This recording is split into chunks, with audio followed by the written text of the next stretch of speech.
What's the second derivative test, and why does it work? Let's take a look. F prime of x gives us the slope of the tangent line to f at any point. So this means that if f prime is positive on some interval, f, the original function, is increasing. When f prime is 0, our function has a horizontal tangent line, so it looks sort of like a constant. And if f prime is negative, your function is going to be decreasing or going down because the tangent lines are negative. Putting this information together, if the derivative is positive and then 0 and then negative, that means the function was increasing, then stopped increasing, then started decreasing, which means we're going to have a maximum at that point. Similarly, if the function has a negative slope and then 0 slope and then positive slope, that's going to be a minimum because the function was decreasing, then it stopped decreasing, then it started increasing. But remember, just because the derivative is 0 doesn't mean you'll have a min or a max, because maybe your derivative is positive, then 0, then positive again, so your function just kind of flattens out for a second but then keeps increasing, which means you're neither a minimum nor a maximum.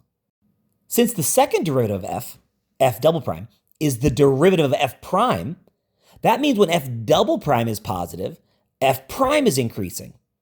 But what does that mean? That means the slopes of f are increasing. Not necessarily the slopes are positive, but they're getting bigger. So you can imagine the baby slopes are going from very steep negative slopes to 0 slopes to positive slopes, which makes your function concave up.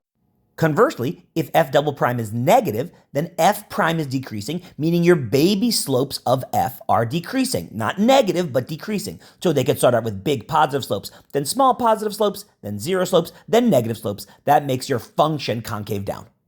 So if we know f prime is equal to 0 at a point, and we want to know is that point a min or a max, we can use the second derivative to help us. That's what the second derivative test says. If f prime is 0 and f double prime is positive, well, f double prime positive means your function is concave up, and derivative 0 means you have the horizontal tangent, so you're at the bottom of that concave up function. That means you're a minimum. Likewise, if our derivative is 0 but our second derivative is negative, that means our function is concave down. And since our derivative is 0, we're going to be a maximum of our function there.